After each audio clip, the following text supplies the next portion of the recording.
So by now, if you know me, if you've watched my videos, you would know that I have got a very old, very interesting Seat Ibiza. 105,000 miles on the clock, still running, just done an oil change, air filter change, all the fun bits and pieces. However, today we're doing a little bit different. Normally we do like Temu videos and looking at Temu stuff, and we're still doing that today. These are a few of the Temu tools I've bought, but we're going to be comparing those to Halfa tools. So, you know, main high street car working tools, so things that everyone can get your hands on, which are a bit more expensive, but we'll see the difference. However, the first thing I want to do isn't so much a comparison, but more just a test, and it's this. So this is a Temu OBD reader. So if you know my car, you know it's got some, not problems, but it's got some quirks, and the one thing that always comes up when I turn it on and turn it off is this.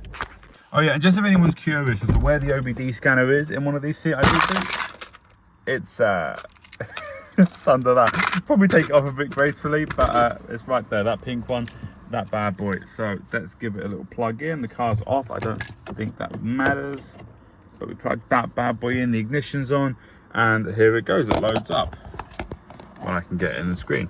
So what have we got here? So we've got OBD, we've got data stream, DTC library, setup, which I'm guessing is talking about itself, voltage, okay, fair enough, that must be the car voltage. Review, I don't really know what this is. Okay, so I guess we can record data and have it on there.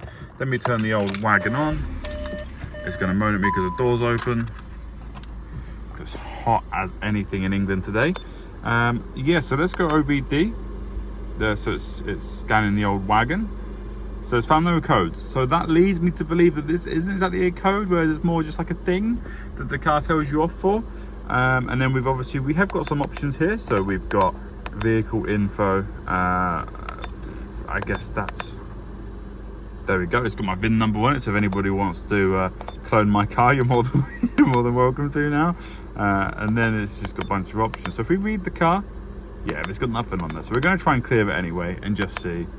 So erasing the codes, erase done. That was way too quick. That leads me to believe nothing's been done. What's live data? Okay, we're now injecting my car with some sort of Chinese mail software, which is going to destroy my vehicle, or in fact track me, which would be great. Okay, so this has got temperatures and things I don't really know how to read, so that's all fun and good. So let's see if that's cleared it. I don't have much hope that it has, but if we turn the car off now, I'm going to turn it on and off again. It still comes up when you turn it off, and it still comes up when we turn it on. So yeah, I don't think it reads the fault code. I think this thing clears the fault codes, but that isn't necessarily a fault code. This obviously isn't, I mean, do you know what? It's not bad. It's got stuff on there that you need, but I don't think it's sort of the most in-depth one you can get. I might have to read the instructions a bit more, see if there's more to it. But yeah, there's not really much more I can do with it apart from reading it, clearing it. I don't know what freeze means, freeze frame. I guess that must be like you can take almost a snapshot of statistics. I don't know what this is either. A blank screen, that's really great, that really helps. Yeah, so, you know, for about 10 quid this was, as far as OBD's sensors go. I've never had one before, so this, I guess, will be good as sort of a very cheap alternative, so you can just read the codes, clear actual fault codes, and keep an eye on your vehicle data. But, you know, it's not quite the most sophisticated thing that I've ever owned for the car. So, but yeah, there you go. That's that. That's I give it a 2 out of 10. No, I'll give it a 2.5 out of 10. I'll be fair to it. It was cheap and it seems to read the car. So that's, you know, that's all you can ask for. So now that I've put my car back together after not managing to do absolutely anything with the scanner, I've got a couple of tools that I have got from Temu, and I've got sort of alternatives, some Halfords, at least for these ones I do, and these ones I don't have Ratchet ones. So that's something new, but these are from Temu and they cost a couple of quid. So what we're gonna do is we're gonna pop the bonnet where I know there's a lot of bolts of these sort of sizes, and we're just gonna play around and see whether these bend, break, mold, whatever they do. They're gonna do something, so they might work, they might not. But honestly, they feel pretty good. There's not really much in the sense of keeping them upright. They're going to need a blue pill because that is a bit too flaccid for my liking. So yeah, let's pop the bonnet and have a go. So I lied to you, this isn't an Halfa set, it's a Draper set, which is really good as well. I mean, I've had this since the Focus, which was originally on the channel. It's why I got it to work on cars. Really good stuff. It's all a bit rusty and all a bit damaged now. It's been through the wars. I've done lots of work on lots of different cars, lots of different times, in the middle of the night, in the rain, in the storm, in all the bits and pieces. But here are the equivalents. So this is a 10 and a 12 from my my proper set. And this is a 10 and a 12 from the Temu set. So now we're going to have a look around the car, see if we can find a 10 or 12. There'll be one of them somewhere, and we're going to give it a go and see which one seems to work better. Okay, so we see this little unpainted thing here. Watch all the wiring, that's for the wires. If you watched that video, if not, go and watch it. So this is my light bar from Temu. So this is a 10 here. So we're going to start off with our draper set. I believe it's pronounced draper, it might not be. But obviously you've got a little bit of an angle on there. And yeah, I mean, it actually, it's not too great using this side.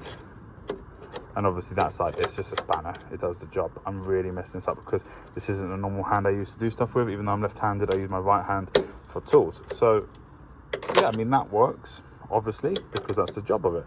So now we're going to use Temu. And actually it keeps slipping off that side, which I'm not too happy about. This is the Temu one. So I've never had a Ratchet one before, so this is quite interesting. Yeah, I mean, the Ratchet's not great, but it fits on there. It does a job. You can tighten it back up nicely. That's really not bad at all. Has it done much damage to it? No, it's looking good.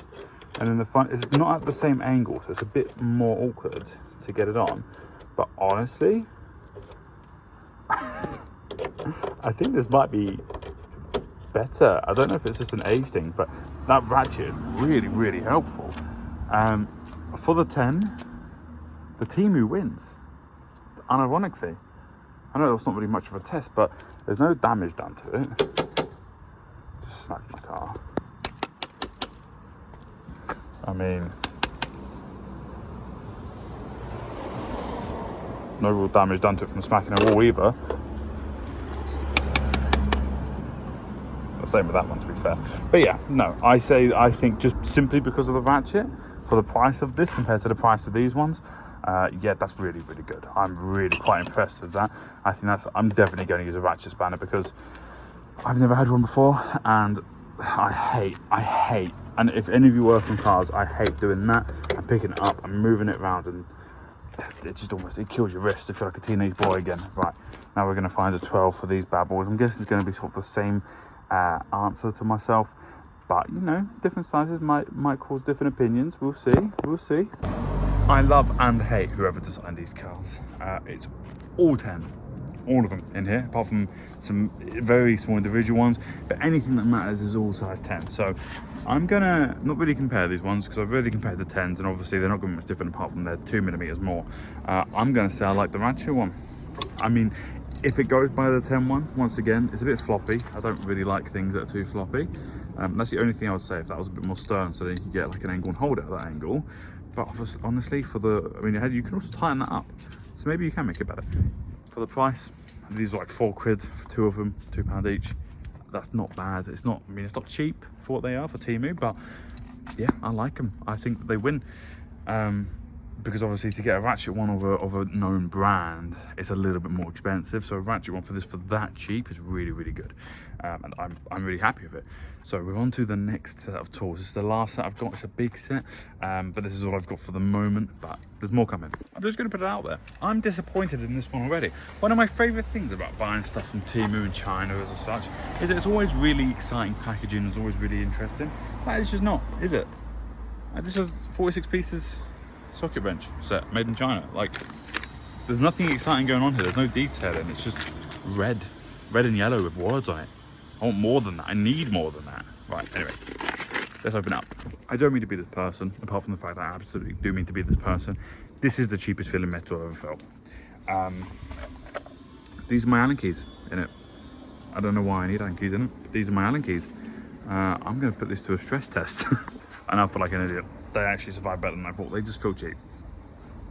They smell. I don't know why, but the metal in here smells. I think I'm going to be poisoned. Anyway, let me show you the set. This is the set. This is my 46-piece Temu set. Now, I already get the vibe that these are going to round really, really easily. We have a Torx bit here, and we have a Torx bit here that fit. So, I mean, let's try it, right? If I can get that in the hole. Here, that's what she said. yeah, I mean, the Ratchet side of things isn't exactly the best. It doesn't actually really work. Yeah, that didn't work at all. That was quite upsetting. That was quite unfortunate. Let's tighten that back up. Yeah, that really works great actually, because that's exactly what I want. There's no middle setting, so it's just undo or do up. So that's amazing. So the one thing I have noticed, so this is a set, I don't know if you saw that, the video's got messed up a little bit, so I'm gonna go back to what I was saying, is on these bad boys, you can see the star here, right? There's not really much of a grip from them. Bear in mind, all that these have ever been used for was that tiny demonstration video just then, and I don't know, man. They just don't have much of a grip to them. They don't. They would really fall apart, or they look like they would round incredibly easily. As I was saying, compared to obviously these ones, which have been used a lot already, and they've got much more defined star shapes to them. Now, obviously, when it comes to the flat heads, there's not much you can do about that. And then also, obviously, we've got the Phillips in here as well, which once again don't look mega sharp, but they're Phillips, so they're probably all right. What I would say this is a good set for is if you want something cheap to quickly work on your car and you don't care if it gets destroyed, because this was about £9, so it's really nothing, but like nothing expensive, but it would do the job. And you also get this strange torture device, which I think is used for some sort of sounding or some sort of sounding or act of torture, of which I won't go into detail with in case anybody who has got younger children is watching this, so I'm not going to go into detail about that any further. But you get some bits, you get some connectors, you get obviously your sizes from 4 to 14, you get some world's smallest Allen keys and all your normal bits and pieces. Now obviously I've got a big boy here. Once again, they're all rusty and they're all a bit destroyed, but they work, and they work really well.